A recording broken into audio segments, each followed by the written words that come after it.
شروع کرتا ہوں یشوع ہمشیح کے نام سے جو بڑا مہربان اور نہایت رحم کرنے والا ہے، جس کے آگے ہر ایک گھٹنا جھکے گا، خواہ آسمانیوں کا ہو خواہ زمینیوں کا، خواہ ان کا جو زمین کے نیچے ہیں۔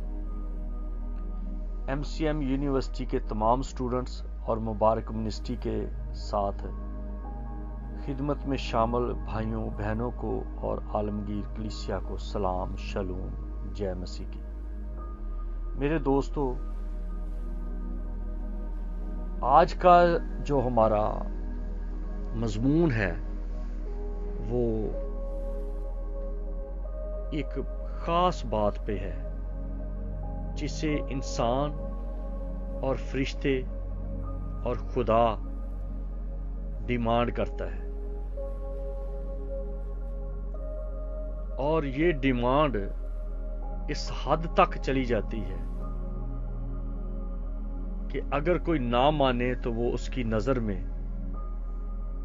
بہت زیادہ حقیر اور بہت زیادہ نالائق اور بیکار شخصیت بن جاتا ہے۔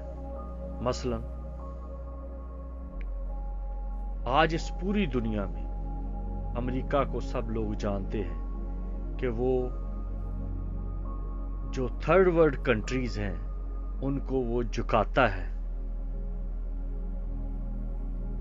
اور چاہتا ہے کہ جو وہ کہے وہی مانا جائے،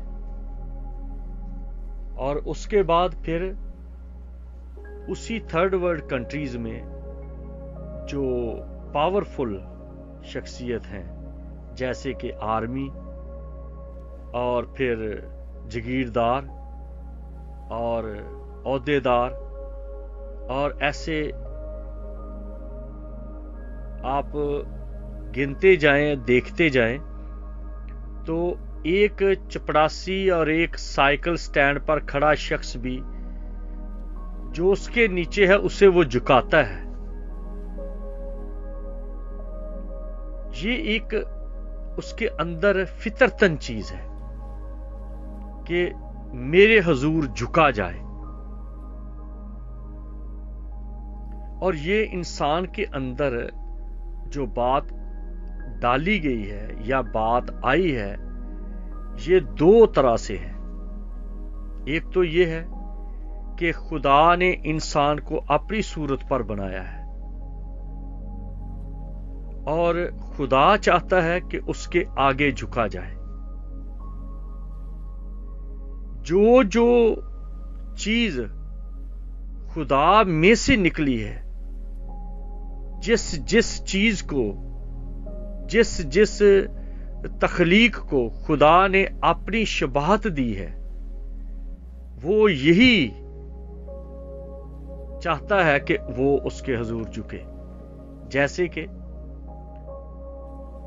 فرشتوں کے اندر بھی یہ بھوک ہے، یہ پیاس ہے۔ جب عالم بالا پر فرشتوں نے جو خدا کے بیٹے ہیں، میں ایک دفعہ پہلے بھی بتا چکا ہوں کہ جو فرشتہ ہے یہ ایک ٹائٹل ہے، ہم سب کو فرشتے کہہ دیتے ہیں۔ اس میں جو جبرائیل ہیں وہ بھی فرشتے کی کیٹیگری میں آتے ہیں، جو میکائیل ہیں وہ بھی فرشتے کی کیٹیگری میں ہیں، سرافیم بھی، کروبی بھی۔ تو یہ جب ہم ان کو کیٹیگریز میں لے کے آتے ہیں تو پتہ چلتا ہے کہ یہ سب کے سب ہیں تو خدا کے ساتھ ریلیٹڈ، ان کا خالق تو خدا ہی ہے اور تو کوئی ہو نہیں سکتا۔ تو جو اس کی بالکل قربت میں ہے، جو اس میں سے ڈائریکٹ ہیں، وہ ہیں خدا کے بیٹے۔ بیٹے کا مطلب ہے کہ جو خدا سے نکلا ہے، جو خدا سے نکلے ہیں، ان کی پاور، ان کا بائبل میں بار بار ذکر آیا ہے۔ جہاں پر جبرائیل کو دیکھا گیا تو کہا گیا خدا کو دیکھا، जहां पर मीकाइल को देखा गया तो कहा गया खुदा को देखा। तो 7 फरिश्ते हैं जो खुदा के नुमाइंदा हैं, खुदा का रूप है। जैसे एक बाप का रूप उसकी औलाद है, बच्चे के साथ आप बात करो तो वो ऐसे ही लगता है जैसे वो बाप के साथ बात की जा रही है। उनका स्वभाव, उनकी आदत, उनका तौर तरीका, उनकी बातें करना, उनका खुश होना, उनका कहका लगाना, उनका नाराज होना, उनका खांसना, ये सारा कुछ उनके बिल्कुल ऐसे लगता है कि उनके बाप की आवाज है। गोया कि बाप मुकम्मल तौर पर बेटे में नजर आता है। बाज कौमें मसीहों पर यह बड़ा इल्जाम रखती हैं कि मसीही लोग फलां नबी को कह देते हैं खुदा का बेटा, फलां फरिश्ते को कह देते हैं खुदा का बेटा, खुद को कह देते हैं खुदा का बेटा। तो ये उनकी बात, उनकी कम इल्मी की बात है, नासमझी की बात है, मासूमियत की बात है, दीवानगी की बात है।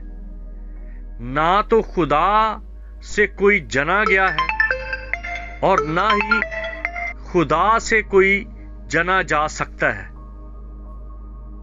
ये एक बहुत बड़ी इंसल्ट की बात है कि कोई ये कहे कि कोई खुदा से जना गया है या खुदा ने किसी को जना है।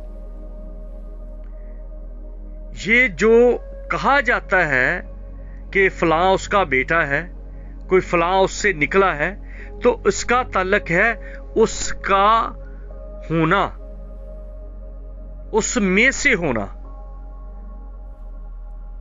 वरना तो एक शायर जो है उसकी शायरी उसकी औलाद की तरह है। एक शाहकार जो है उसका कुछ तख्लीक करना, वो उसमें से निकला है, वो उसका बेटा है।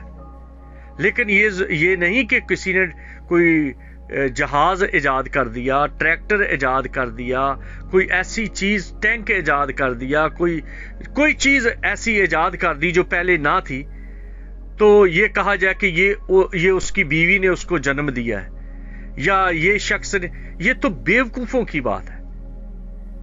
तख्लीक जो है, मखलूक जो है, खालिक की औलाद है, लेकिन वो सुलभी औलाद नहीं,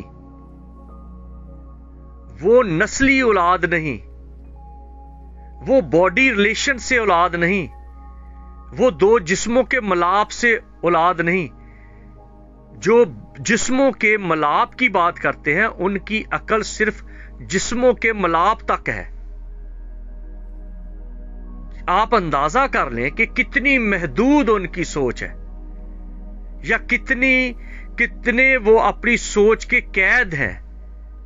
उनका ईमान भी सेक्स, उनका एंड भी सेक्स, उनका स्टार्ट भी सेक्स, उनका तलक भी, उनका हर जो कुछ भी वो सोचते हैं, उनका हर अमल एक औरत पर, एक मर्द पर, एक रिलेशन पर, एक सोबत पर, एक ऐसे अमल पर है जो हैवानी अमल है।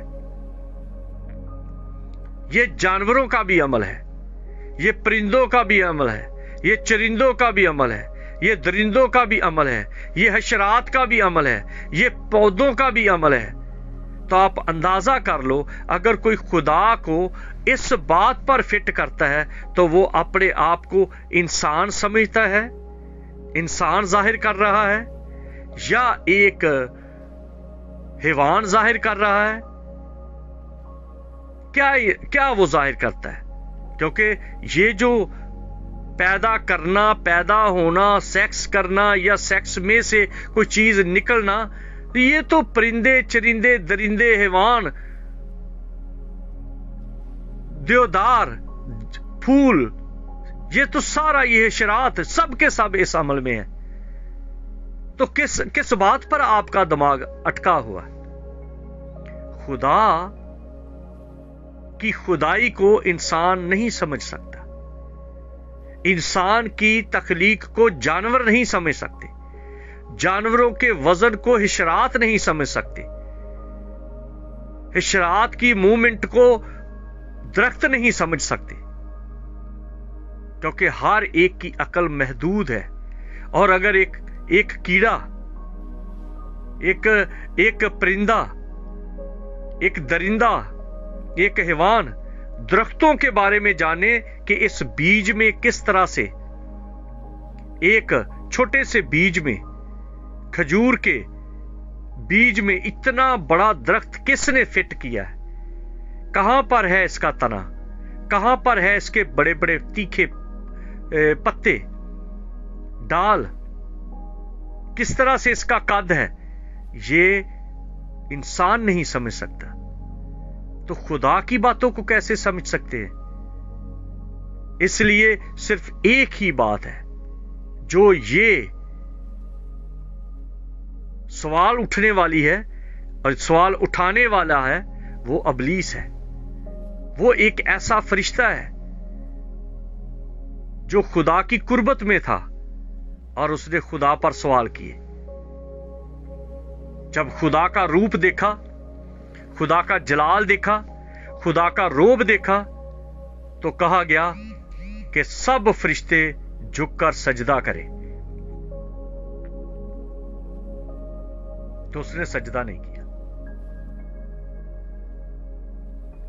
और उसने सजदा नहीं किया और वो ख्वाहिश वहां पर तो नहीं कह सका, खुदा के सामने तो नहीं कह सका कि तू मुझे सजदा कर, पर उसने एक टाइम में जब वो इंसानी रूप में आया, इब्लीस भी एक रूप में था और खुदा भी इंसानी रूप में दुनिया पे आया। कभी वो आता है किसी की रूप में, कभी किसी रूप में, कभी किसी रूप में। जिस रूप में आता है तो लोग उसको कहते हैं वो फरिश्ता हमने देखा है। बाइबल कहती है, कभी कहती है फरिश्ता देखा, कभी कहती है इंसान देखा। इब्राहिम के पास आया तो इंसान की शक्ल में आया, नबियों के पास आया तो इंसानों की शक्ल में आया। लेकिन किसी जगह पे वो किस रूप में आया, कभी किसी रूप में आया, तो वो रूप जो उसके हैं वही उसके रूप हैं जो उसको बेटा कहते हैं, क्योंकि वो रूप जो पूरी उसकी ममूरी है, वो पूरा उसका जलाल है, वो इंसान देख नहीं सकता, इंसान जिंदा नहीं रह सकता। जब वो नबियों के पास आता था तो वो एक इंसान की रूप में आता था। जब वो यूना को बचाने के लिए आया तो वो एक मछली के रूप में आ गया। जब वो यहूदा की प्रोटेक्शन करता है तो एक शेरे बब्बर की तरह आ जाता है। जब वो उनको लेकर छुपाता है, बचाता है और ले जाता है तो वो एक उकाब के रूप में आ जाता है। जब वो उनका बोझ उठाता है तो वो एक बैल की तौर पे आ जाता है। और जब वो उनके साथ रहने के लिए आता है तो वो इंसान के रूप में आता है। तो आप इन बातों को क्यों नहीं सोचते? क्यों हर वक्त बोलते हो फलां नबी के पास एक इंसान आ गया, उसने ये कलाम किया और वो तो फरिश्ता था। असल में खुदा के बदले हुए रूप को कह लो कि एक बिजली के उस बड़ी पावर को आपकी जरूरत के मुताबिक रहने का नाम है बल्ब, ट्यूब, फनूस। है तो वो तरबेला डैम, है तो वो बिजली का बहुत बड़ा एक सेटअप, लेकिन वो बिजली तो आप नहीं, आपके फायदे के लिए नहीं है। वो उस बिजली के साथ तो सब कुछ तबाह हो जाएगा, जल जाएगा, राख हो जाएगा। लेकिन हमारी जरूरत के लिए कभी तो वो बल्ब की सूरत में बिजली है, कभी वो ट्यूब की सूरत में बिजली है, कभी वो पंखे की सूरत में है, कभी वो किसी सूरत में है, ताकि हमें फायदा हो। इसी तरह वो जो कादर मुतलिक है, वो जो रब्बुल अफवाज है, वो जो हय्युल कय्यूम है, वो जो अल्फा ओमेगा है, वो हमारी जरूरत के मुताबिक हमारे लिए कभी तूफान की सूरत में आता है कि पानी के 2 हिस्से कर दे, कभी वो जलजले की सूरत में आता है कि जमीन को हमवार कर दे, कभी वो इंसान की सूरत में आता है कि अपने नबियों, रसूलों, पैगंबरों के पास बैठकर उनको सिखाए कि इस दुनिया को, इस दुनिया के रहने वालों को किस तरह से तरबियत करना है। अभी तक तुम्हारा दिमाग उसी जगह पे अटका हुआ है। वो कैसे उसका बेटा हो सकता है, वो कैसे उसकी बेटी हो सकती है, वो कैसे, क्योंकि तुम्हारे दिमाग ही अबलीस ने इस तरह से कर दिए हैं हैवानों की तरह कि वही चीजें सोचते रहो जो हैवान करते हैं। खुदा की खुदाई को समझना मजाक नहीं, ये सिर्फ खुदा के लोग ही समझ सकते हैं। इंजीनियर के कामों को, इंजीनियर के किताब को, इंजीनियर के अवामल को सिर्फ एक इंजीनियर समझ सकता है। आईटी के इंजीनियर को के अमल को सिर्फ आईटी वाले समझ सकते हैं। मेडिकल के काम को सिर्फ मेडिकल वाले समझ सकते हैं। खुदा कोई ऐसी चीज नहीं कि हर लंडी बुच्ची उसको समझ जाए, हर अहमक और बेवकूफ भी समझ जाए। नहीं, उनके लिए सिर्फ एक ही बात है, झुक जाओ और सजदा करो। अक्सर लोग इस बात को दोहरा रहे हैं आजकल, और ये अरबी की बात है, ये कोई कुरान की बात नहीं, ये अरबी की बात है, ये बाइबल की भी बात है। अय्याह का नाबुदो, सिर्फ और सिर्फ एक ही है जिसे सजदा करना है, और वो खुदा है। खुदा के अलावा किसी को सजदा रवा नहीं। अबलीस ने कहा यीशु के पास आके कि तू मुझे सजदा कर दे। आसमानों के आसमानों में खुदा को तो कह ना सका कि तू मुझे सजदा कर, लेकिन जब वही खुदा इंसान बनकर इंसानों के रूप में इंसानों के दरमियान आ गया, तो अबलीस ने फौरन उसको कहा अब तू मुझे सजदा कर दे। और यीशु ने कहा कि सिर्फ और सिर्फ तू खुदावंद अपने खुदा को सजदा कर। अगर अरबी में मैं कहूं तो यीशु ने कहा अय्याह का नाबुदो, एक ही खुदा को सजदा कर। और अबलीस यीशु से दूर हट गया, और जो फरिश्ते थे जो हर वक्त यीशु की खिदमत के लिए उसके साथ रहते थे, उन्होंने यीशु को सजदा किया, क्योंकि जो जानते हैं कि खुदा कौन है वही किसी को सजदा करते हैं। इंसान को इंसान सजदा नहीं कर सकता। इब्राहिम ने अपने नौकरों को कहा कि तुम यहां रुक जाओ, मैं और बेटा हम दोनों जाएं, मैं और इसहाक हम दोनों जाते हैं ताकि अपने खुदा के हजूर झुकें, अपने खुदा को सजदा करके वापस आते हैं। ये पैदाइश 22वां बाब उसकी 5वीं आयत है। यीशु ने मत्ती की इंजील उसके 4 बाब की 10वीं आयत में लिखा है, खुदावंद अपने खुदा को सिर्फ उसी को सजदा कर। और अबरानियों के खत 1 बाब की 6ठी आयत में लिखा है, जब बेटे को दुनिया में लाता है तो कहता है कि खुदा के सब फरिश्ते उसको सजदा करें, सब फरिश्ते सजदा करें, क्योंकि जिसको कहा जाता है सब फरिश्ते, जिसका मतलब है वो ही खुदा है। सिर्फ खुदा को ही सब फरिश्ते सजदा करते हैं, और खुदा को नहीं सजदा किया तो अबलीस ने नहीं किया, इसीलिए तो उसको अबलीस कहा जाता है। इसीलिए तो वो उसी दम यीशु से दूर हो गया, क्योंकि वो ना उसने आसमान पर सजदा किया और ना जमीन पर सजदा करता है। और अब भी जो लोग खुदा के हजूर सजदा नहीं करते वो अबलीस के बेटे हैं, और जो खुदा को सजदा करते हैं वो खुदा के बेटे हैं। इसलिए खुदा के बेटे बने और जमीन तक झुके, क्योंकि इब्राहिम जमीन तक झुका, और जब जमीन तक झुका तो उसके झुकने का रिजल्ट यह हुआ कि उसे इसहाक मिल गया, उसको खुशी मिल गई, उसको बेटा मिल गया। आप भी झुकेंगे سجدہ کریں گے